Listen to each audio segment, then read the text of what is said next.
to our session on modelling basic income. We've got 4 brilliant papers to get through, so we will just get started. We'll run as per the program. So our first panel is a paper by Miranda, Stewart and Ben Phillips, Financing a Basic Income with a Wealth Tax. Over to you. And can I, just for the speakers, if we could stay sort of here, because that is going to project your screen and people you can see. So I'm looking at. If you look that. Yes, okay. And feel free to look at everyone here too. Just, We'll see how we go. See how kindly I see me.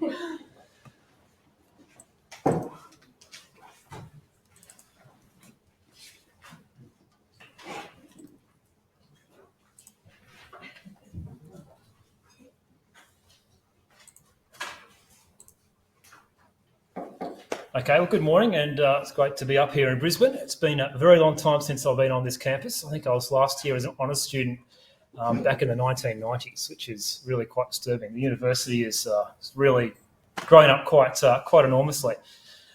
So look, today I'm talking about some modelling of what's really, I guess, is like a full-blown version of basic income. We're kind of taking basic income to some extent, I guess, to a more extreme version, to the limits, and to see what we would go about doing in terms of who wins and loses from these sorts of schemes, how you could potentially finance it. And the work I'm doing is with Professor Miranda Stewart from the University of Melbourne's Law School. So what we're aiming to look at today is, I guess, some very initial results of some initial research into basic income for Australia, looking at the distributional modelling impacts of what a more full-blown version of basic income looks like for Australia. And in particular, it's the financing side of it that I think is particularly interesting. So we're financing it through an increase to personal income tax, but more importantly, a broadening of the tax system through a wealth tax and incorporating a wealth tax into the personal income tax system. There's lots of different ways you can go about doing this. This is just one of the ways you could potentially do that. So the motivation is really how to finance something that is adequate and is a universal basic income that hopefully doesn't provide too much excesses in terms of personal income tax rates and increases to effective marginal tax rates. And we achieve that, as I said, through a broadening of the tax base, looking at wealth taxes. So Australia currently is very heavily reliant mostly on personal income tax. This is shifting towards or getting the additional funding that's required through a wealth tax. As I said, the policy that we're modelling today, we shouldn't be viewing this as a policy prescription. It's not a final model. It's not a comprehensive model. It's really just getting a bit of a start to see what this might look like, who potentially could be the winners and losers, what are some of the challenges that you might face when you implement such a grand scheme. It really is quite a grand scheme compared to the current system that we currently have. So a bit of an overview of the current tax and welfare system in Australia, which probably some of you are quite familiar with, but as it currently stands, we have quite a progressive income tax system with a relatively high tax-free threshold. It's mostly applied to labour and savings income. We don't have a lot of tax on wealth. We don't have much in terms of capital gains tax. We have very limited or very concessional taxation of superannuation. So it's progressive, and we have in terms of the welfare system, we have what is really quite a progressive and quite a reasonably tightly means-tested welfare system. And in my view, and I think the view of many people and probably many of you, there's lots of issues with the current welfare system. There's certain groups who perhaps are falling well behind. So obviously the job seeker payment's an obvious place to start, where we've fallen well behind what's probably realistic and what's necessary as a social safety net. We currently have no real wealth taxation, or very limited amount of wealth taxation or inheritance taxes. We have council rates, which is kind of a pseudo wealth tax, I guess, but it's relatively minor in the scheme of things of the whole wealth system, of the whole tax system in Australia. A little bit of, I guess, motivational material is that we talk a lot about income distributions and how unequal that is. Well, it's pales into insignificance compared to how unequal wealth is in Australia. So obviously wealth is unequal with regards to age, and to some extent that's to be expected. You do tend to, your wealth stock grows through time as you age. And then perhaps it deteriorates the older you get. But that doesn't seem to happen much at all in the current system. It's unequal with regard to income. This is the wealth distribution by income quintile. So just something a little bit different to get your mind around. So higher income families have much more wealth than low income families, if that makes sense. This is not the income distribution we're looking at.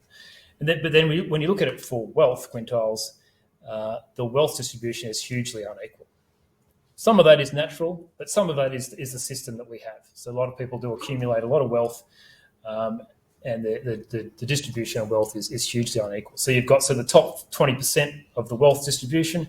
Average wealth is around about nearly $3 million per household, whereas the bottom 20%, it's almost just about nothing. And I think that's probably an important point to think about with the current welfare system, is that lots of people have low income in Australia, particularly welfare groups welfare types have quite low income. What we don't talk much about is their level of wealth, which is also disturbingly low. So their income, say for someone on disability support payment, might be, say, around low $20,000 per year if they're a single. But probably just as much of a problem, which you don't talk about much, is that their net wealth might be $500 or $1,000. So if you have a car accident or you need to get your car fixed up, what do you do? So that's one of the additional challenges. We focus a lot on income, not a lot on wealth. So design issues for a basic income. So universal BI, so this is compared to the current system where we have relatively modest payments generally for different categories of payment. We think a bit about adequacy, so level of payment. We're basically lining our payment up with the poverty line. Poverty line we're using here is the half median measure, which roughly lines up with about where the age pension is in Australia, which is around about $1,000 per fortnight. So it's a little bit lower than the Henderson poverty line, which I know some people like to refer to. There's the issue of the unit of payment, and with regard to this payment, we're looking at the payment at the individual level rather than it being at, say, a household probably isn't the right term, but say an income unit level or a family level. Something that I think often doesn't get discussed enough, and I'm doing some separate work at the moment, is looking at cost of living differences between different household types in Australia. So there's a huge variety of cost of living differences for different families, for different individuals. So even, say, a generous BI, for some people that will be plenty, for others it won't be nearly enough. So I think someone was talking earlier this morning about the additional costs of, say, having a disability. There's also great differences with regard to age. So say a young person who's employed will have a higher cost than, say, someone who's 85 and on the age pension and owns their house outright. So there's huge differences, which is difficult to try and get all of these things right. As I said, we're broadening the tax base with this proposal to include net wealth. So we're doing that partly to try and, I guess, not have the marginal tax rates in the personal income tax system being too high. So the BI that we're proposing here is an equal payment to all citizens. There's a tax rate on private income that finances that, but added into that is a tax on wealth, which I'll talk a little bit more. So the disposable income of people becomes the basic income, in addition to their taxable income, removing some taxation. So it's a little bit like like a required rate of tax to finance the equivalent of phasing out of basic income or a guaranteed minimum income. And what we're effectively doing is adding about 13 percentage points to the marginal tax system. So that's a pretty substantial increase. So if your current rate was, say, 45 cents in the dollar, you go up to 58 cents in the dollar. If your bottom rate, if say you're on 19 cents in the dollar, you're going up to 32 cents in the dollar. So that's a pretty large increase. But if you didn't have a wealth tax, you could pretty much, I wouldn't say double, but not far off having to double that increase. So it might be a 25 percentage points increase. And I think that would be starting to get a little bit too unrealistic. So your 45 might become, say, 70%. Now some people might like that, but politically that's challenging, shall we say. And I think this system is challenging in itself. Let's not deny that for one moment.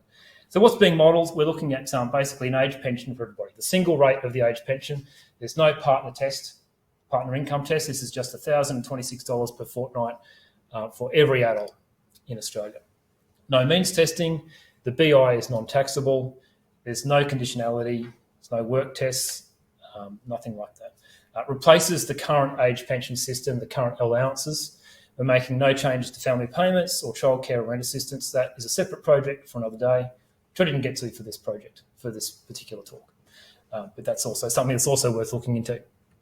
A key concept to think about with this is that we are deeming net wealth. So if your net wealth was, say, $1 million, This includes the family home. If your net wealth was $1 million, we'd be taking 4% of that, which is, if my maths is right, about $40,000, and adding that to your taxable income, and you'd be paying the tax on that. Okay, so it's not a straight out 4% wealth tax, which would be you're paying $40,000. It would be we will add $40,000 to your taxable income, of which we've already raised those personal income tax rates, and you'll be paying tax on that elevated level of taxable income.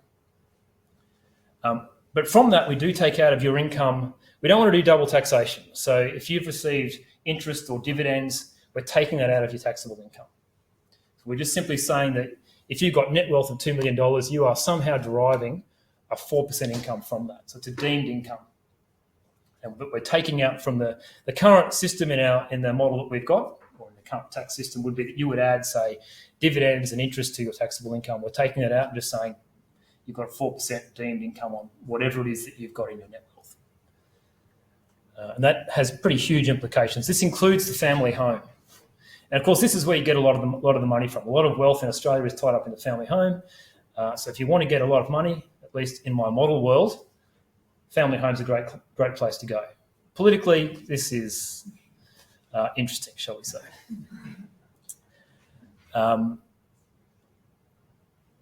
We're also removing the tax-free threshold. So you're paying that first rate of tax from the first dollar of income that you receive.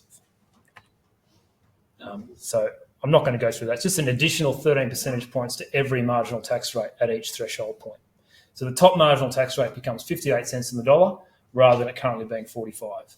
Now, I could do this in any number of ways. I can make this a more progressive system if we wanted to. As I said, it's just a first cut effort to see where we get to. So we're talking huge amounts of money here. So the BI for all adults is huge in fiscal terms. We're talking about a need to increase cash payments from a current level of about $130 billion. So that's for the age pension, family payments, childcare, job seeker. All those things currently add up to about $130 billion per year. We're increasing that to $459 billion. So that's an extraordinary amount of money. So net expenditure increases by $329 billion. So we need money. We need to finance that through changes to the tax system. So we need some pretty wild changes to fund that. So the required rate of tax, as I said, was about an additional 13 percentage points on the current marginal tax rate system. But added to that is the fact that you've also got this deemed income from your wealth, including your family home, going into your taxable income. So your taxable income at the moment might be $50,000 per year, but when you add in, say, $40,000 from, say, the family home and other assets you might have, it becomes, say, $90,000. So that has some pretty huge implications. The methodology I'm using is a micro-simulation model. So I'm using the ANU policy mod model, which is very similar to the model I think John will be talking about soon, which is using Capita, which is the Treasury model. There's also NatSem back in the day used a model called StinMod, which was quite well known in Australia, which is also what Treasury used for many years. So it's fairly standard methodology in microsim using this policy mod model. Is for 2022. We use the ABS surveys, which is what sits behind the microsim model. So it's not some wild and crazy theoretical model. It's actually based on real data, of which we simulate the current tax system and welfare system. And it's updated to 2022 to make sure that all the dollar amounts are correct and that the distribution of income matches up to what's in the ATO tax stats and some other like welfare payments and whatnot. This is where it gets interesting, as I see it. So the distribution of gains and losses. So there's about 17% of households who are not impacted. So that would typically be, say, like age pensioners. So they're just getting what they're already getting. So there's no difference for their lot in life. We have some people who are better off by $60,000 per year, or some households, I should say. We have some who are worse off by $60,000 per year. So there's some pretty extraordinary changes. So as you can imagine, if you go to a politician and suggest this, they're not going to find it very easy to sell this. But there's other great things about this system, of course. So looking here at the results by income distribution. So it is quite progressive. So we're looking here, you've got 5 categories on the bottom. That's the income quintiles for Australia. So 1 is the lowest 20% of households in terms of their income. This is before we've enacted any particular policy change. This is the current income distribution of Australia. They are ahead by about $4,000 per year on average, the household is. So they're getting one BI or maybe two BIs or maybe even three BIs in their household. Their asset base is probably quite low. So they're probably doing pretty well out of this. At the very top of the income distribution, they're worse off by about 7% of their household income, or about $18,500 per year. So a pretty dramatic change in their disposable income. And now it's even more dramatic when you look at it through wealth. So a lot of what drives this model is how much net wealth you have. And that's probably the biggest change. It's not just you're paying more tax if you've got a high income, but you're now paying tax on wealth where you currently, or you previously were not paying tax. So about the top wealth, this is not the income distribution, this is the wealth distribution. The top 20% is worse off by over $30,000 per year on average. So some more, some less, but that's a pretty dramatic change. At the bottom end, they're ahead by about 13,000. So the bottom 40%, the bottom two quintiles, or 40% of the household wealth distribution, are typically ahead by about $13,000. Or for the bottom group, they're about 20% increase in their income. So a substantial increase in their income. And no doubt a substantial increase to their living standard. Yeah, you're at 15 minutes. Okay. All right. So I will scoot through this very quickly. Old people much worse off. So they own the house, worse off by 13,000 a year. Young people well ahead. Couples do much worse. Everybody else is doing better off on average. Those that own a house outright much worse off. Those who are renters much better off. Of the welfare system, those on, not surprisingly, the job seekers and working age payments, so like DSP, disability support, much better off. Others are worse off. Age pensioners are worse off. So there's another political challenge. WNS, if you're concerned, if you don't know what that is wages and salaries. Not a lot of change there. But within that, there would be a lot of change. Just on average, there's not much going on there. The big take-home point here, this is a complicated chart, which I won't go through in detail, but basically it's more about whether you're better off or worse off is more about your wealth. So regardless of your income, it's more about a lot of high income people are also high wealth. If you're high wealth, you'll be much worse off by this proposal. If you're low wealth, you'll probably be better off. Poverty rates surprisingly go up. And that's mostly because you've got a lot of wealthy people who can be put into poverty. Are they really in poverty? Poverty is a pretty, I know we talk a lot, I see a lot on Twitter about poverty and people get very excited about it. It's a very crude measure. There are people who are in poverty who are actually not really in any sort of financial stress, and likewise people who are not in poverty who actually are. So it's a pretty crude measure. And it looks like this is really bad, but for some it is. For a lot of people, perhaps it's not that bad. So poverty rates go up massively for older Australians. They go down for all of the younger Australians on average. The Gini coefficient comes down a little bit, but not by that much. So a few final conclusions. It's a dramatic shift from the current policy, obviously. There's lots of winners and losers. Political challenges are enormous. It's quite progressive, this new proposed BI system. Beneficial for working age recipients, great for renters, not so good for homeowners. Not so good for older people, great for younger people. It's about the wealth, the amount of wealth, net wealth you've got. You've got lots of wealth, you're going to be worse off. If you've got little wealth, you'll be probably better off.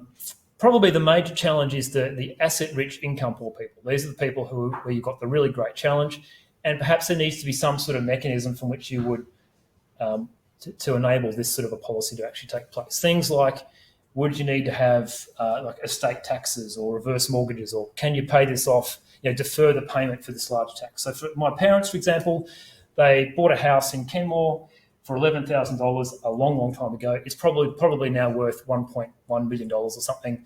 They've got a bit of income from super, not a lot. They would be worse off by quite a lot. And it might be too much of an impost for them just to pay cash to the tax office. There needs to be some sort of estate tax or reverse mortgage or something like that to make this actually feasible. That is all, guys. Thank you very much. Thank you. Whilst John comes up, are there any sort of quick, immediate questions that you have for Ben? We'll have some time at the end for a collective discussion. Yeah. Yeah, would you accept the critique, though, that wealth taxes are confusing two categories, i.e. wealth is a stock and tax and income is a flow. And if people are going to pay a wealth tax, and I agree with all things about wealth inequalities and so on, they're going to, in the case of your parents, going to have to liquidate the asset. So if a wealth tax was a pure wealth tax, you'd presumably be able to pay it in wealth.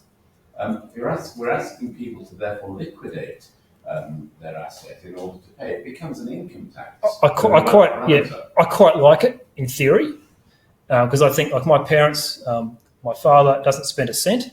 He's got quite a bit of money in superannuation. Ideally, he would be, drawing more down than he currently is. And this tax system would basically force that, because he will end up. It'll just be transferred to myself and my brothers. So there's some positives, but I can also see politically you have issues like I had the franking credits at a previous election in 2019 or whatever it was, and everything blew up. That was only over a small amount of money. So politically challenging, but I can see some good things about it too. Thank you. Yeah, one from you, Scott, and then we'll go to John. I'm less interested in like the financing of basic income, coming up with money for it, as I am with the behavioral responses. So I'm curious, when it comes to this kind of wealth tax, what do you think would be the response that you would see, like behavioral changes? So would seniors do something differently? Would the rich do something differently? What do you expect? So we've done no behavioural modelling of it. I think modelling the behavioural side of this is wildly complicated. In terms of my personal views of it, to be honest, I don't probably know any more about it than what you guys would know. I'm not a basic income scholar for a start. But look, no doubt with regards to, I think with having a BI in the just that alone, there'd be behavioural impacts. Some of them would be positive, some of them would be negative in terms of work effort. And obviously wealth tax is going to be quite substantial impacts.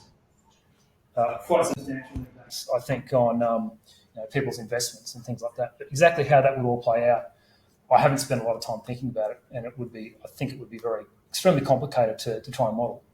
Right. Interesting to think about, and I no doubt there would be substantial behavioural changes. Yeah. I think one thing would be maybe people would buy fewer homes. Let's say that's just one example. In which case maybe it would make housing more affordable for other people.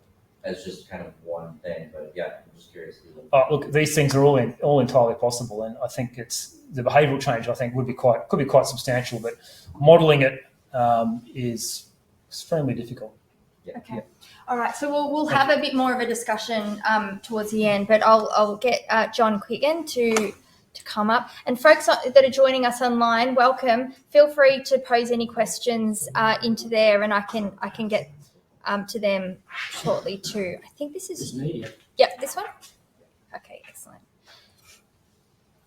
Okay, so we're lucky to be joined by Professor John Quiggin to talk about household structure, GMI, and UBI.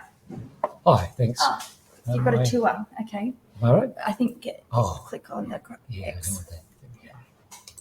And if you, for the folks online, that's Okay, hopefully that'll work. Thanks. I got here late, so I missed the acknowledgement. So I just acknowledge the Turbo and Yagara people on whose land we're meeting, and hopefully we had a proper acknowledgement if I missed.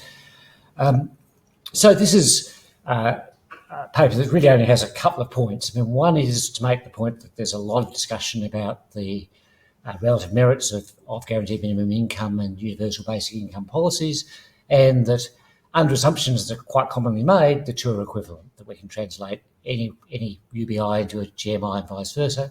The second is the big difference, applicable certainly in the Australian context, is how they treat households and individuals. And so those are the 2 points that we'll be coming to. So basically, I just straightforward, I actually saw this in the New York Times the other day, so it's happening that a basic point is to help poor people, give them money. There's been a long string of shifts in policy which have generally gone the other direction of thinking that what we need to do is find out what poor people need and make sure they get it. And we're finally, I think, seeing a turning away from that, both in terms of domestic social welfare policy, but also in terms of aid policy, that in general, people's circumstances are very different, and they're almost always the best judges of what their most urgent needs are.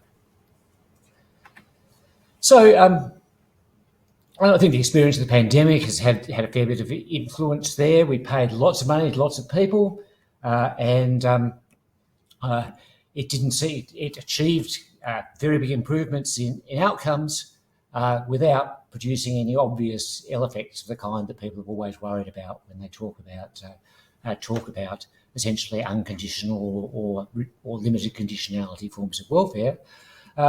And what we've seen is that the economy has recovered far more quickly than after the global financial crisis, when stimulus was much smaller and tighter. Some of that's being soaked up by inflation, which is actually a good thing. But what it says is that we erred on the right side this time, whereas in the case of the GFC, globally, very much on the wrong side.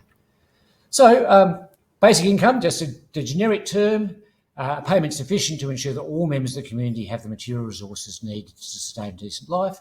And the standard, the most common forms, as I've said, are universal basic income and a livable income guarantee. Also floating out there and useful for analytical purposes is the idea of a negative income tax put forward by Milton Friedman 50 years or so ago, and illustrating, I guess, the fact that these ideas come from across the political spectrum and have different kinds of interpretations. But certainly I think the point that the best way to help people is to give them money is one which I think Friedman would have endorsed. So a universal basic income, a payment to all members of the community. Precisely who that means is an open question, but we'll come to it. Basic income has to be at least equal to some kind of measure of the poverty line, so that rules out as uninteresting, I think, a bunch of experiments or steps like the Alaska Citizens Payment, which is like a couple of $1,000, does not make enough difference to really change anything and doesn't have an obvious basis of being expanded. So typically commonly restricted to adults, possibly with a part payment for children, and already we're into the sphere of how do we think about households rather than atomistic individuals. Maybe limited to citizens and permanent residents, and that was a big issue during the pandemic, that a lot of people were stuck in the country but were neither citizens nor permanent residents, students and others who essentially fell between the cracks of the system. That, of course, the closure of the borders made that worse, but it's always going to be an issue, I think. Crucially, no income test. Everybody gets it, from an unemployed person with nothing to the richest people in the country, and all recouped through tax. And primarily in the Australian context through income tax. We don't have much capacity to change the consumption tax, the GST, and wealth tax. Well, it's certainly challenging, so but we'll see some of the options there. Livable income guarantee, that's a phrase which I think is only in the Australian context. Elise and I and others have put forward one version of it, the Greens another, but it's more typically called a guaranteed minimum income, and I'm sort of shifting between the two. A livable income guarantee has a bunch of specifics. So the guaranteed minimum income is the general term. So it's critically that this is an income tested benefit with the basic benefit, the minimum benefit, equal to the basic income you want people to have. So people get this basic income. The more they earn in addition to that, the lower the payment is, and it's ultimately phased out. So it continues. To be consistent with the historic policy in Australia, which we mentioned, which is a tightly means-tested system. As your income increases, benefits are typically withdrawn. It may be conditional on participation and social contribution. I won't be talking about that in this paper because I want to compare a universal basic income and guaranteed minimum income without loading the dice by saying, well, we're going to have some kind of conditionality on one but not on the other. So just more precisely, we had this policy, we had to restore the parity of unemployment benefits, and they're the least generous benefits in our existing system with the age pension. Apply the same kind of compliance rules as for taxation, which is essentially self-assessment. You report your circumstances and are subject to spot checking, and then expanding eligibility to encourage a wide range of contributions to society, like full-time study, volunteering, artistic and creative work, and so forth. Crucial concept, the effective marginal tax rate. It's certainly familiar to most people who work in the Australian social welfare system because, but it's internationally, I think, it's still not nearly as well appreciated as it should. It's the combined effect of the income tax rate, the marginal income tax rate, and the withdrawal rate under means testing. And importantly, in nearly all systems in the world, this is much higher for low-income families in particular than it is for high-income earners. So the typical highest effective marginal tax rate is a family in receipt of benefits for children, which is means tested and withdrawn. Those rates are typically of the order of 60% in a well-designed system, can be above 100% in a badly designed system. And one good thing that Australian welfare policy has done has been put a lot of effort into killing off those so-called poverty traps, where the effective marginal tax rate actually exceeds one, or is so close to one that it's not worth working. So, crucial result, equivalence, because I mean a lot of ink is spilt on UBI versus GMI, on claims about residualness and universality and so forth. But if all you care about is how much people have to live on at the end of the system, after they've earned their income, paid their tax, received their benefit, and we live in a world of all individuals, the two are the same. If I have a UBI, I can replicate it by an equivalent GMI or an equivalent negative income tax. All I need to do is say, if I have, for example, I'll go the other way, if I have a livable income guarantee with a basic income B and with benefits withdrawn at rate K percent, whatever, it's typically 50 cents in a lot of systems. Every dollar you earn, you have 50 cents clawed back, but we might have a lower rate. That happens until your benefits reduce to zero, at which point you pay the marginal income tax rate. We can replace this with a universal basic income. We give everybody B, and we just fold the withdrawal rate into the income tax rate, and you have the exactly identical outcome. So they have the same effective marginal tax rate for incomes and the same final income after taxes and payments. And so I think that's still not as widely appreciated as it should be. That when we're talking about these schemes, we're fundamentally talking about the same things, except for a crucial difference I'll come to now, which is that people live in households or families, or we also call them income units in capita, but I'm going to stick with households for the moment. In the Australian system, lots of systems, we pay tax primarily on our individual incomes, which means if I have a very high income, I pay tax on that income regardless of what other members of my household might be earning. That's roughly speaking the design of the system. But benefits are paid and means tested on the basis of household incomes. A very simple example, the age pension is 706 per fortnight for members of couples versus 936 for a single person. That is based on an estimate of how expensive it is to live as a single person as opposed to a member of a couple household. And the couple household saves, of course, on housing costs, but also on all sorts of things. Any item of household equipment you buy typically can be shared with two people at very low cost. You only need one TV set, one stove, one of everything, and you can also perform tasks like cooking, feeding yourself and so forth more cheaply if you have two people than one. So what this means is that in a context like this, the universal basic income, where everybody gets the payment, will have different effects from a guaranteed minimum income, where the guarantee is a minimum household income. Equivalence will be restored either if benefits were equivalence will be restored rather if taxes as well as benefits were levied on household income. And I believe to a significant extent that's true in the US, that you can split your income across households. And so this issue is really specific to systems like Australia's, where the judgments about need, which determine benefits, are made on a household basis. The judgments about capacity to pay are made on an individual basis. So, as previously, we're using a micro-simulation model. We have a vast number of model households, which are supposed to represent the entire population. We'll see that when we illustrate it. And we assume a uniform increase in effective marginal tax rates, which is essentially because we don't know how we would finance this. This is a way of doing it that's we can compare the two, and it's really the comparisons that matter. If we could get additional revenue from a wealth tax or from making better use of our resources and so forth, so much the better. But it wouldn't change the comparison. It would just mean that we would have somewhat lower rates. So this is an analytical tool. We're not actually proposing this as a policy, but it gives you an idea of what needs to be done, that if you want tax rates lower than the tax rates that we're suggesting, you either have to find a different source of revenue or you have to start trimming the system in various ways. Oh, this slide, is this visible? I hope. Yeah. Good. Okay, so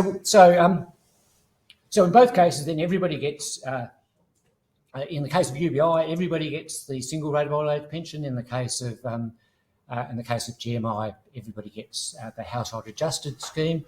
What we can see is, as we modelled the guaranteed minimum income, you have an effective marginal tax rate of 50% when you're in the benefit system, and that rises to 67% at the top of the scale. For a UBI, you're at 69.7, which is somewhat higher than the highest rate that's ever prevailed in Australia. Or no, it has actually been higher, but in recent years. But the rate was at 60% not that long ago. So but we are, I think, at the top of the range where the system can be considered workable. Typical estimates of when behavioural effects start to wipe out any net gain are around 70%. So that's really raising the income tax level to the maximum possible, and we haven't taken account of those behavioural effects of how much people would cease working or decide they're going to spend money on lawyers to hide the money rather than pay the tax and so forth. So what we see is that the schemes really have quite similar effects. The main difference being a lot less money flowing through the system in the GMI than the UBI, and lower effective marginal tax rates. Other than that, but we also get if you look at the first column, we get very big reductions. For example, in the proportion, we essentially eliminate poverty in both schemes compared to 17.4% in as we measure it at present. So these are the maximum goal of these systems that you could reasonably hope for, I think. So I would say, why is this? Well, essentially because all of the welfare measures we have, like policy, are based on households. When we look at the Gini coefficient and the number of people below the poverty line, all of those are assumed to be households. So, and we're of course ignoring issues of what happens within the household. That's a big issue, but in my view, probably not incredibly closely related to who's the legal recipient of income. So here's the pictures, which this is, as I say, joint work with Peter Limerick. Here's the one who did all the capita work, and here's the one who came up with the pictures. And I'm sort of very impressed. So every dot represents a simulated household, and we've divided them. I divide them according to their status. And what you see, so this is their household structure, which is dual income couples, single income couples, and households with no significant earners. What you can see is that the UBI taxes dual income couples a lot more heavily, and that's because they're getting the same benefits as a single income household, but they're now paying these much higher rates of taxation than they did previously on both their incomes. Yeah, I have done. I've been 15 minutes. Yeah. Oh wow. Yeah. Okay, I haven't got too many more slides, so that's good. And I think I should be right within time. And here we have the same pictures just done as distributions, looking at the distribution of household incomes for different household types under existing policy, which is this one here, which has a long, nasty tail of poverty. Oh, I don't know what I've done there. It's not too bad, I guess. Hopefully the next slide will come up. Single parents with dependent children and so forth. So roughly speaking, the summary is for couple income units and those particularly single income couple units and those with children, UBI has beneficial effects. The other big losers is single persons who can they get one benefit, And because of the big increase in tax rates, as soon as they get past the point where they're benefiting significantly from the UBI, those households fall behind. Even for low and middle income earners, many more individuals now who have a market income of $50,000 a year end up with less income. And so, summary, I suppose the big point to make is the household structure matters, that any discussion of UBI which doesn't take account of the fact that we don't live as isolated individuals is going to get things badly wrong. That's, I suppose, before we get into the details of exactly how it matters, that's the big thing to remember. If we only had individuals, or if all measures in the system were applied to households, then the difference between UBI and GMI measures wouldn't matter. If you accept the judgment implicit in our system, which is that income is a measure, income is related to capacity to pay, individual income, but that welfare is typically dependent on household income, you come to the conclusion that a shift to UBI is likely to be a more costly way on a bunch of dimensions of reducing poverty than a livable income guarantee or GMI that achieves the same goals. So stop there. Thanks, John. Before Michael comes up, one or two questions we might be able to take, please. To Phillips and John, I have a question. In the developing countries, we don't have the income data of household. I understand it. We have very fragmented data. Only less than 5% people pay taxes. Yep. And there is a database for less than 5%. And in the rural area, less than 30% people are identified as poor. There is a database, but for the rest of the 70%, no data. In the urban area, 40% people live there, but for the poor people, no data. So how a UBI model is going to run in this situation, Yeah. And if, for example, government or any donor want to run a model, when there is no data, how to run, to finance or to implement UBI model. I do have a paper on that, which if you email me, I'll send you. It doesn't answer those questions completely, but does at least look at the developing country context. So look, email me and I'll send you that paper. Thank you for the question. All right, thank you, John, and we'll come back together and have a bit more of a discussion shortly too. So I think this is yours, Michael. Great. So now I'd like to introduce Michael Haines to talk his paper titled UBI Without Extra Tax, Debt or Inflation, or Taken from Other Programs. Yes, right. Well, I was supposed to be here last night, but my flight got cancelled, so I've been up since about 3:45 this morning, so I'm a little weary. But I'm going to talk to you about something that probably seems impossible, which, as Elise said, is how do we implement a UBI without extra tax or debt or inflation or taking from money from other programs, and how do we do it with little risk? Well, I'm talking to you on behalf of Basic Income Australia, and we've got a pretty simple objective, and that is to introduce a UBI paid to all adult Australian citizens every week at or above the Henderson poverty line ultimately, but by 2030. That's our target. The current target in terms of money, however, is $500 a week, but starting with a low initial payment in 2025, which we think that's the first period of Parliament where we can actually get this in, or sooner if possible. The question we've asked ourselves is why a UBI? Well, once it was the birthright of every person to live off the land.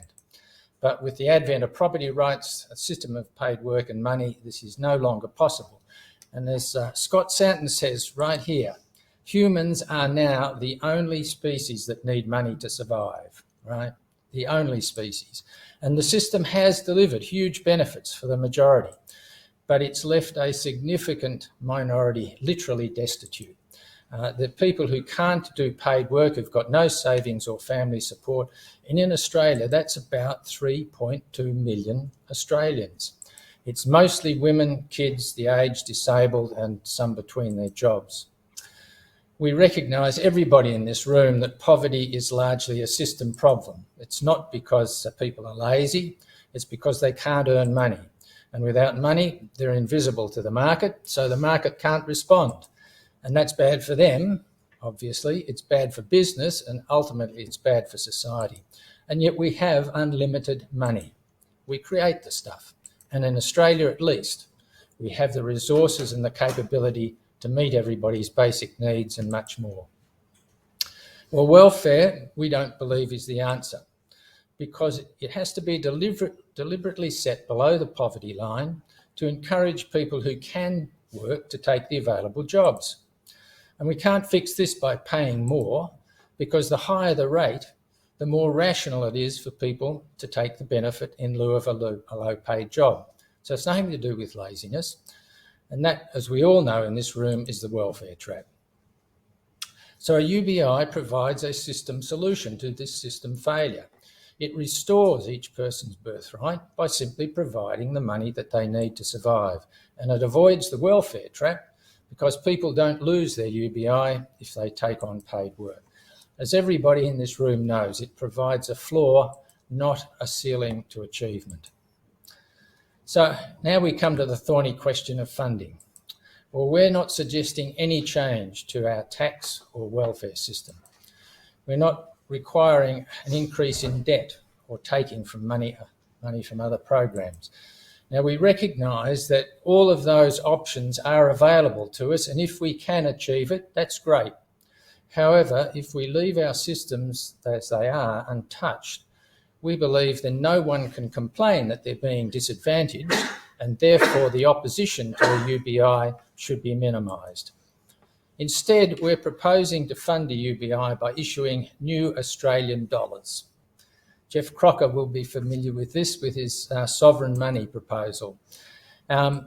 So it might sound like MMT, which is magic money tree, but it's not. There is nothing magic about how money is created, allocated and spent into the economy. Now, why is that not clicking? There we are. There's just a lack of understanding. And this is despite a now famous Bank of England paper that explains that the majority of money is created in the modern economy by banks making loans. It's that simple. And the borrowers then spend the new Australian dollars into the economy to meet their needs, and that underpins growth and a bit of inflation. So there's no natural law that says commercial bank lending is the only way that money must be created and allocated. So given this is the reality, then we can simply replace some of the new commercial bank lending with new UBI money from the Reserve Bank. And we can do it by simply increasing interest rates to damp new borrowings for non-essential spending. Now, I'll come, how we target non-essentials, another argument, but what it means is by offsetting the money flows, there should be no additional inflation pressures for UBI. Now, when it comes to changing tax rates, there's a huge furor. When it comes to changing interest rates to damp borrowings, that's what's happening right now. It's something that people are used to, dampening borrowing by increasing interest rates. But what it means if we use it in combination with a UBI is that overall economic activity will remain the same, but we've just then got more being directed to meeting basic needs and less on other spending. And if inflation does remain a problem, so as we're putting this money in and we're trying to use interest rates to draw to reduce bank lending, if it remains a problem, then as a last resort, we can introduce a flat percentage tax on spending. And when we combine a flat percentage tax with a UBI, we get this curve as the distribution. So above the red line, people on higher incomes are paying progressively more. But below the red line, people who have zero or low paid, they are getting a large net benefit. So despite everyone receiving the same UBI and paying the same percentage tax on spending, you get a net steeply progressive system. Now, the tax does not go back to the government. It's collected and just then recirculates, paying UBI in the next cycle. And unlike interest, it would have a more immediate impact because it's directly impacting people's incomes, not just through interest rates affecting borrowings. And because it's a tax on spending, it's not going to impact production. So it won't feed inflation. And obviously, while that tax is being applied, then we would need to continually to increase the UBI to maintain its real value as the tax is imposed. We then end up with three main ways to inject new money into the economy. The universal basic income to meet citizens' needs as their birthright, and that fixes the system failure. Government spending, deficit spending for additional public goods and services would inject new money, and bank lending to meet the borrower's needs. But of those three ways, given people must have money, as a society we really need to recognise that a UBI should take precedence. We then also have a four-tier income system. There's the UBI at the base. For the 50% of the population at any time who are able to work, they get earned income on top to better themselves and their family. And there is still welfare to meet the additional costs, as Abigail said, of incapacity and child and aged care. And for those fortunate enough, have a passive income or family support. Now, despite paying the UBI to everyone, we can effectively target it to the neediest by doing two simple things. First of all, phasing in recovery on taxable earnings up to $80,600, and above that the full UBI would be recovered. And secondly, by treating the UBI as income for welfare purposes. And what we believe is this will directly benefit 75% of the population on a sliding scale, and the rest are going to benefit from additional economic activity and living in a less fearful and hostile society. So just to explain what I mean by recovery. So here's a pay slip for somebody who's not earning anything. A lady at home looking after her children. She will get $500 a week, and because she's not earning anything, that's the net going into her bank account every single week. So way ahead. Somebody who's earning $50,000 a year at the moment would net about $838. Don't touch the tax system. They too will get $500 a week, but based on their earnings, out of that 500, they will have to repay 322, leaving them a net 178. So that repayment can be done through the group tax system, through the GST system, or on a unique app for people who are self-employed. Now, clearly, when we add that to what they're earning, they're going to end up with a net more than their gross. So they're better off. Somebody who's earning $80,600, they're going to get $1,200. They'll get their $500. They'll pay it back. They'll go into the bank that week. It'll come out of the bank that week. So they're no better or they're no worse off. So again, no pushback because they can't claim that they're worse off. Now, the rationale for paying it universally but targeting the net benefit is that targeting greatly reduces the amount required to fund the UBI while benefiting those who need it most. So by treating the UBI as income for welfare, the benefits just naturally phase out. It's just as if somebody's earning money, and so no person can be worse off. If you're on welfare and you start getting the UBI and your welfare phases down, that's just like you are earning money. So you can't be worse off than you are under the current scheme. And while it might seem inefficient to pay it and recover it, it establishes the payment as universal, so there's no stigma, and importantly, it minimises administration. Everybody gets it. And most importantly, it provides basic income insurance. So what do I mean by that? Well, if you lose your income for any reason, you get divorced, you're a married person who has, one person has the income, you're divorced, now you don't have an income. You get sick or injured or any of the other reasons on the screen, or for any other reason at all, you are assured of your UBI because it's coming in every week. There's no delay, there's no need to apply, there's no bureaucracy. There's more time to look for work and to care for yourself and your family, and you don't have to tell anybody when you get a job or how much you're earning except for the tax man. We're suggesting a new authority be established with its own charter, which would liaise with the other arms of government to manage the UBI, and to do it similar the way that the Reserve Bank does in managing interest rates, in small steps. So the very smallest step to start, we're suggesting, would be as low as $10 a week, but once the scheme's up, it's for life. Every Australian resident gets that for life. And it mightn't seem like much. Oops, why is that? It mightn't seem like much, but for somebody in poverty, it's food for a day. Then increase the rate, $25 per week, each quarter over 5 years to get to our target, adjusted for inflation. Now, in doing it this way, we can establish and attest all the administration systems with very little risk. Importantly, it gives the supply chain time to adapt without creating shortages that drive inflation. So we've seen what happens with the pandemic when the supply chain gets disrupted, we get problems. But if we do this slowly, we can avoid that sort of problem. And in the process, we can monitor inflation, the labour market and behavioural changes. And if adverse changes do appear, 18-year-olds suddenly start to just take their money and get a share house and party, well, we can address that as we see those happen and halt the increase, and then once we fix the problem, move on.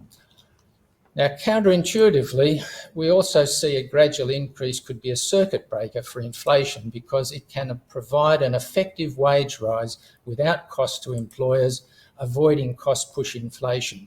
And of course, it gives those without a job who are suffering from price rises, it gives them money too. So from the point of view of unions and employers, it could provide a big win for both, similar to the 83 Hawke-Keating Accord in Australia, where unions offset wage rises for public benefit.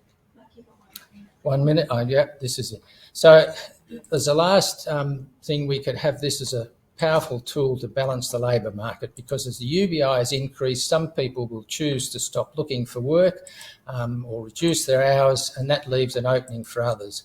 The job market can cycle through a new dynamic balance where vacancies are filled in standard times, and the people who are not in paid work and those who are will be doing it by choice. We recognise it's not a silver bullet because it only addresses the demand side.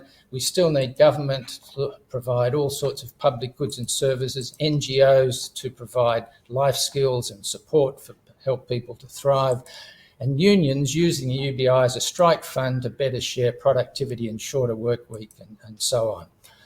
We've identified from the literature that there are 59 unique benefits across all sectors of society. And the theorising, the modelling and the piloting have shown us the possibilities of universality is eliminating systemic poverty, effective wage rise for the low paid, compensation for unpaid work, basic income insurance, a new tool to balance the labour market, less anger and fear, more productive effort, less crime and better health. But the only way to ultimately do this, or to prove it, is to do it starting small to minimise risk.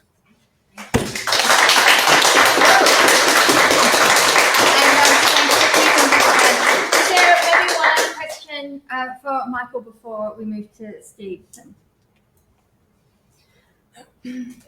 I mean, I have a question. Shouldn't so you don't want a tax to disadvantage anybody, but shouldn't some people be disadvantaged? Well, yes, absolutely. And I think we should be tackling tax problems, welfare problems, Elise, to do whatever we can to redistribute and make those systems fairer.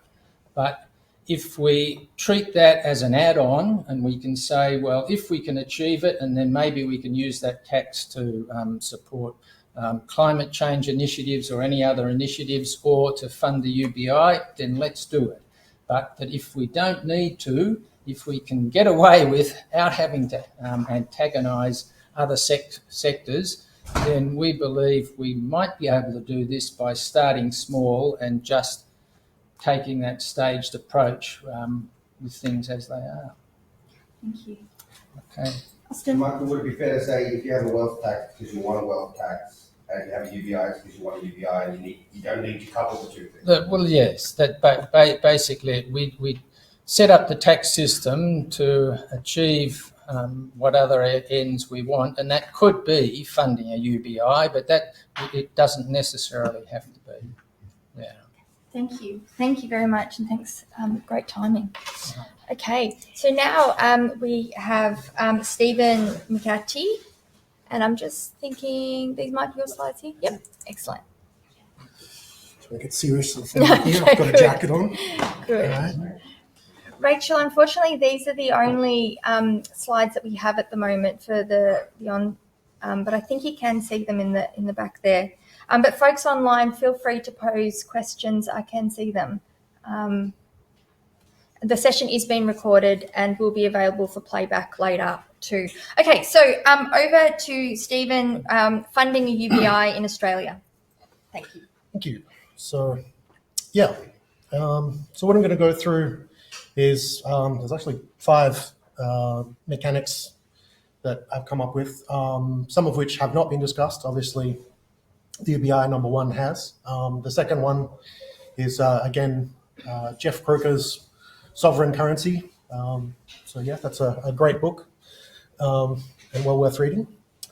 So what I have been doing is generating economic simulations based on the circular flow of money. And one of the things I found out with this is that the way consumers and producers interact, producers constantly creating a profit for themselves that effectively decreases the amount of money that consumers have. And when this hits a critical point, you start to get recessions. So this is all based on just looking at the money flows in the system that we have. So you can see on the right there, this is the system response when you plug in the numbers and let the system run. So you end up with these squiggly lines on the right, which are recessions that are occurring, in this case, every 6 years. So I did not expect this to actually look correctly, but one of the factors that I used here to model this is a business investment factor. And when you increase that, typically with these kind of simulations, you expect to get a symmetric sort of sine wave. But what happens here is you do get this sawtooth wave. So it goes up and then goes slowly down. And that sort of matches pretty much exactly what happens with certainly the unemployment rate, which you can trigger to or link to how much money producers actually have. So when producers start worrying that they're running out of money, they fire everyone, and that allows them to recover their cash. But it means you have to have the end of the business cycle for these the businesses to actually reinvest money in people to actually stop the recession, essentially.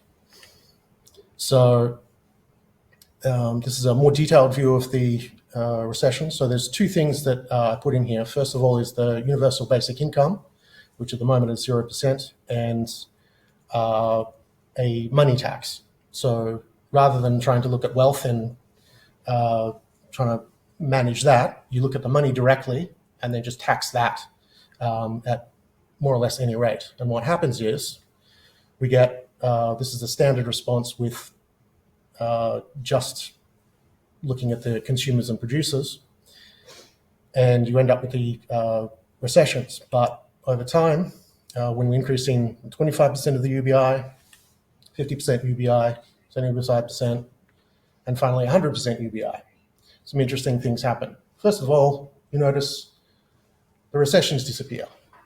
Hey, we're currently going through allegedly another recession, so that would be a nice thing to get rid of. From the UBI itself, you can see the consumer balance here, this little line at the bottom. They always have enough money to buy their needs. So again, pretty expected in that regard. But the fact is, if everyone has enough money to keep spending, you don't get the recessions. So in that regard, again, good for people, good for businesses.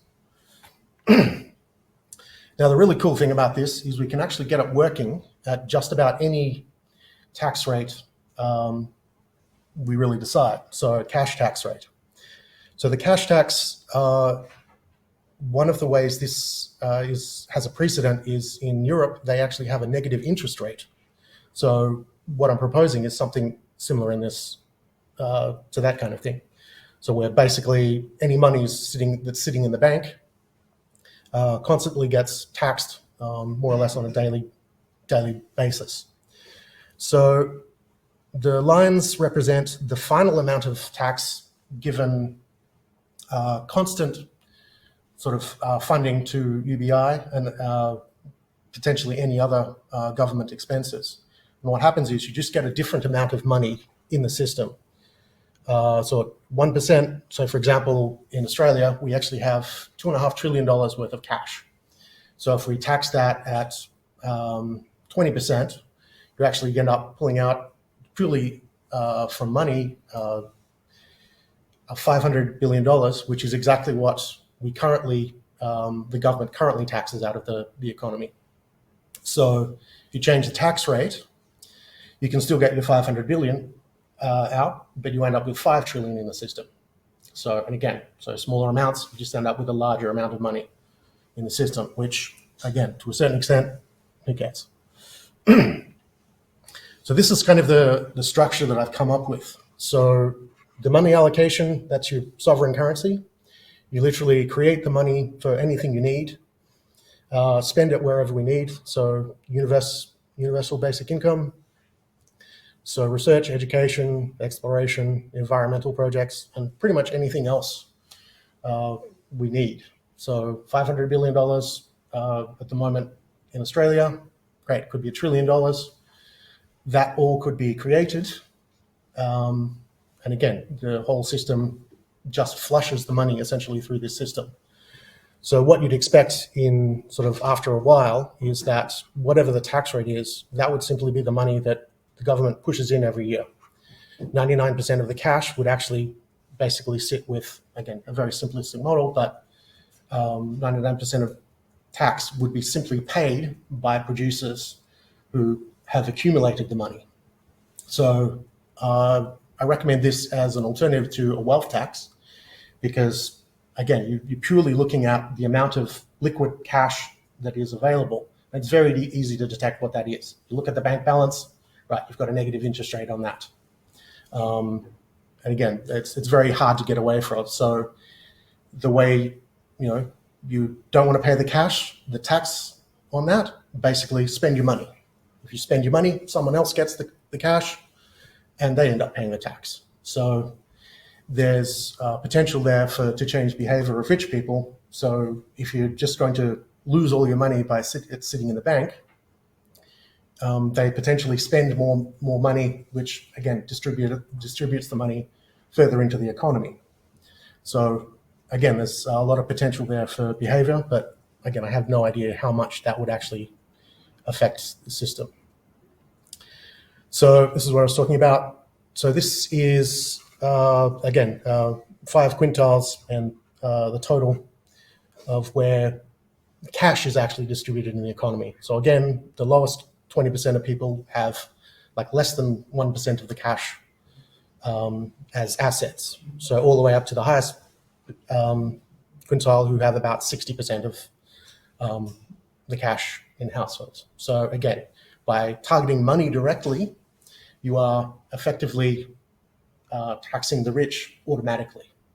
So, and again, if they don't want to pay the tax, they can spend the money, increase the flow in the economy, and somebody else ends up paying the tax. So it's a nice feature there where you're directly taxing cash, the richest people, not necessarily the wealthiest, because you can have a lot of cash, but not a lot of, or a lot of wealthy, expensive assets, which would be high wealth, but not a lot of cash, in which case a wealth tax that targets that would potentially cause problems for them.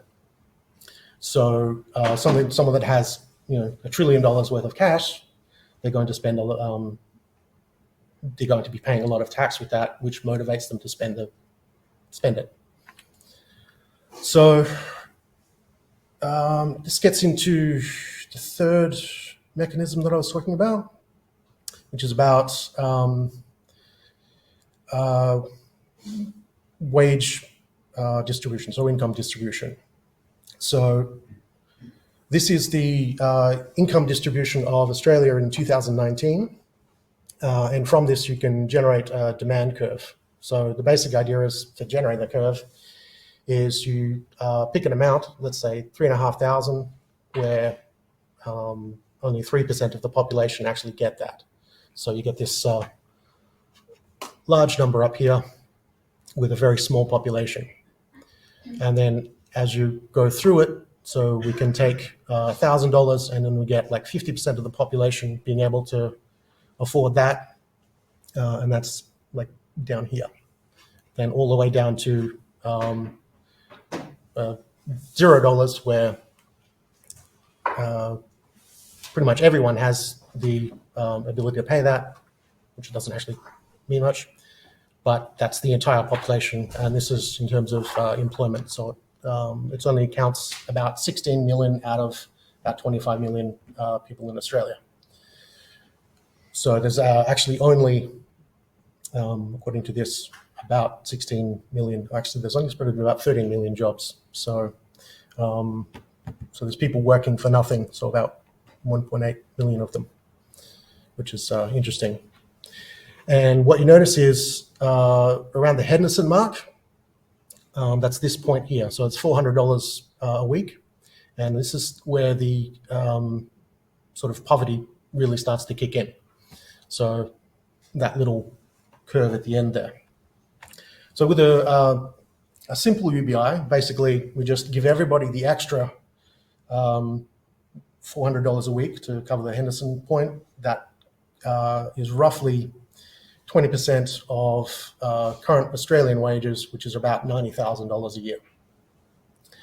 So the problem with that is, again, we're talking about inflation. So there is the chance that this could cause as much inflation as, well, 20% due to demand pull effects.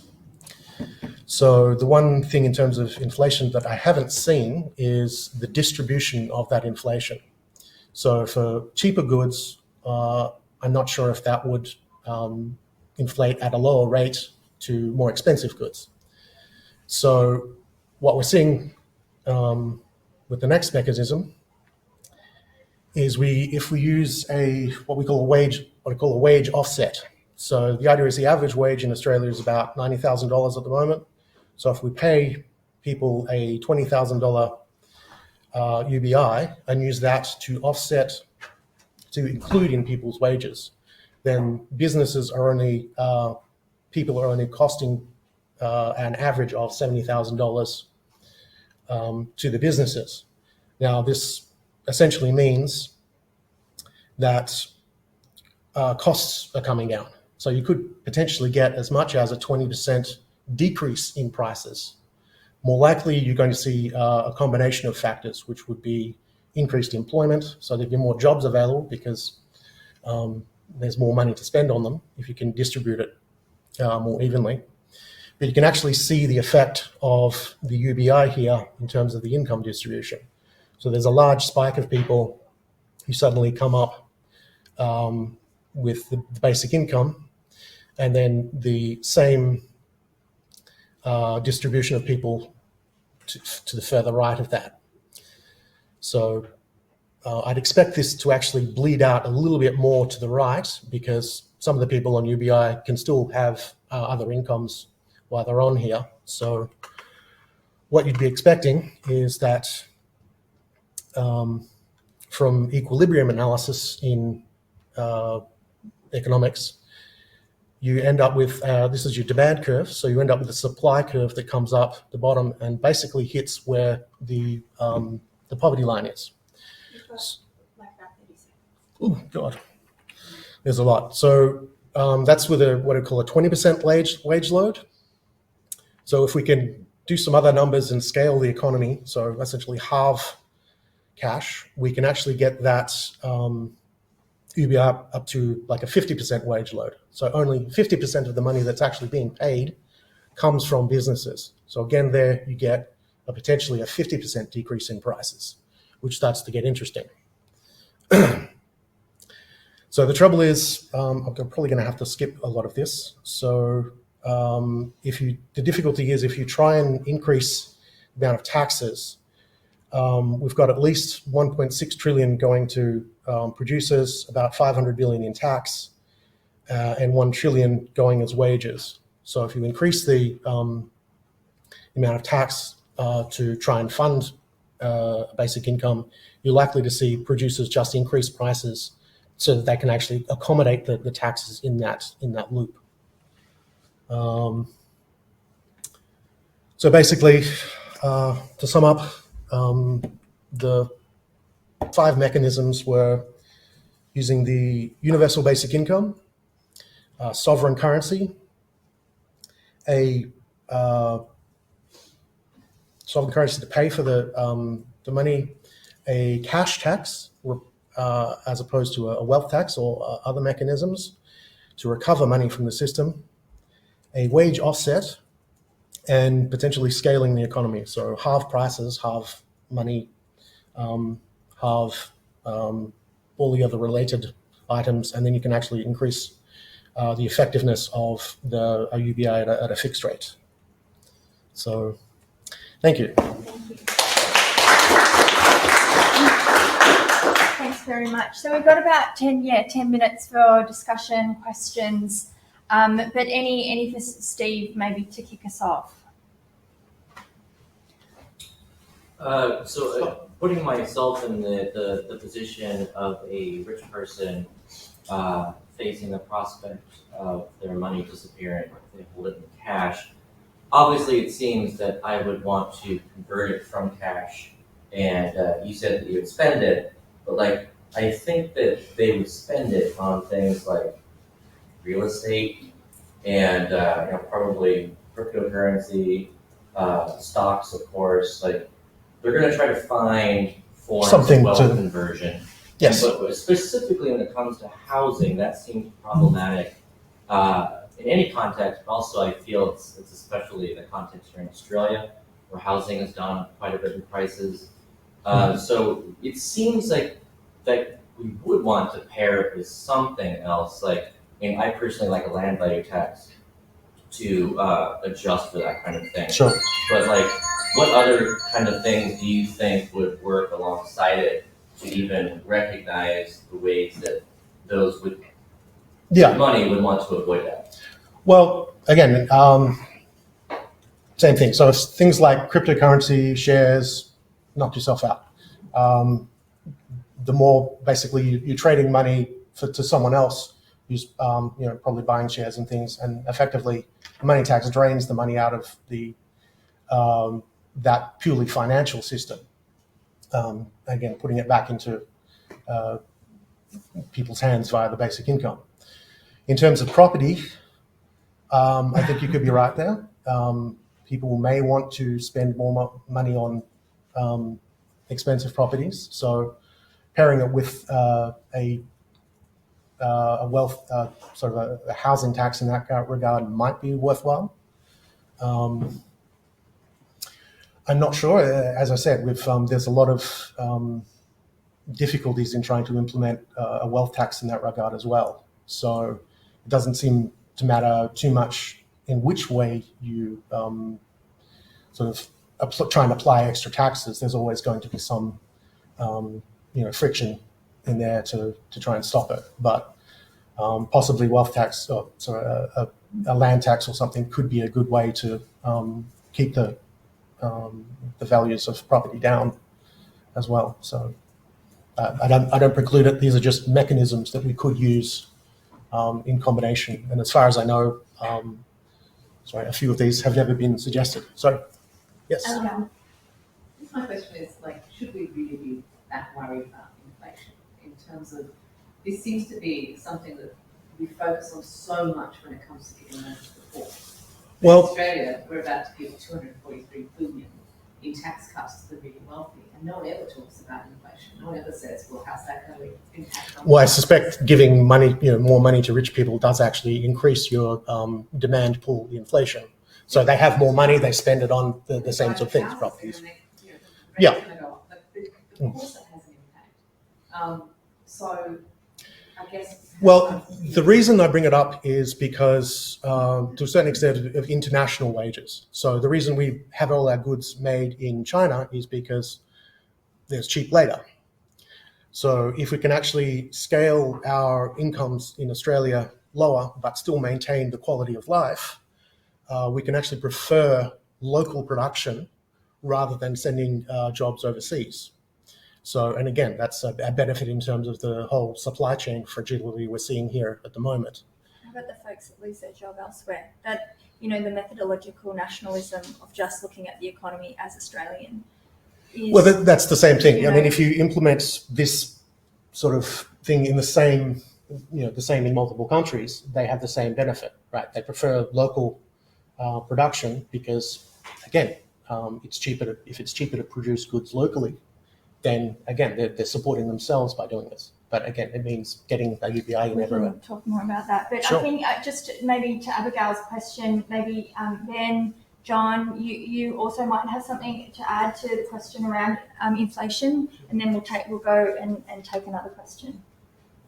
Did you want to add anything to Not on Abigail's? inflation. No. Okay. All right. Sure. I mean, I think the crucial thing really is real resources. I mean, inflation isn't a great deal in itself, but ultimately, if poor people are going to consume more, the economies, and we don't have a heated spare capacity of the economy, which is the situation at present, that means other people consume less.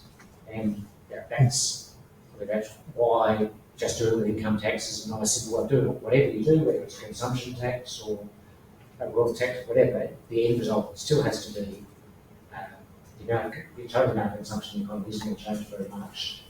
And some households consume more, other households consume less. So I think we get hung up too much on the mechanics of financing rather than just saying this is how households are going to be affected, which is I think what market simulation helps to do is to say here are households you consume, you'll end up consuming less. That's true whether if there's really not much difference between, for example, an increase in the rate of GST and an increase in consumption in income tax rates across the board. Ben, did you want to add a point about another piece? What, another question?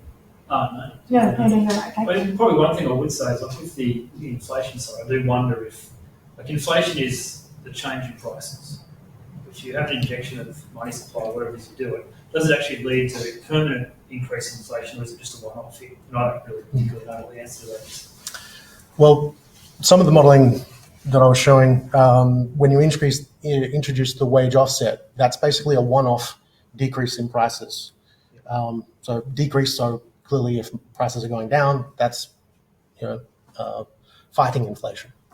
The other thing I'm not 100% sure of is in terms of inflation over the different cost of goods. So we have cheaper goods, which again, you're basically poorer people buy those. If you can't afford to buy luxury goods when you're on basic income, for example. So if we have the basic income, there's more money at the lower point, at the lower end of the income spectrum. So with that, you might actually see the inflation actually decrease at lower incomes, so lower price products, and quite possibly increase at with luxury goods. Because again, if you're squeezing the money out of the top, again, less people to afford luxuries, those companies still have to try and make money, so they're going to increase their prices to try and come up with it. So I would like to actually see if there is a significant difference in the distribution of income product pricing. So I've never managed to find any details on that. So some homework for some economics people. Thank you. Any other questions, just more broadly, to any of our speakers? Yes, please. Hi. I was really surprised by when you were mentioning in your talk how households are formed really makes a really big difference to how quickly you get it right. That's just really a comment that I think thinking about how we solve all sorts of other issues, that the flexibility of housing is really important because people are living with, you just, especially if you're vulnerable, I think that the fluctuation in household is probably much more volatile. And then you've got people co-living to minimise, you've got co-generational living. So I think therefore that what was landing with me is that treating it as a household is not optimal. And bringing that to a person, but then having these layers of something else is maybe better to do it. Just it felt weird to go, oh, you have to be a household to do that.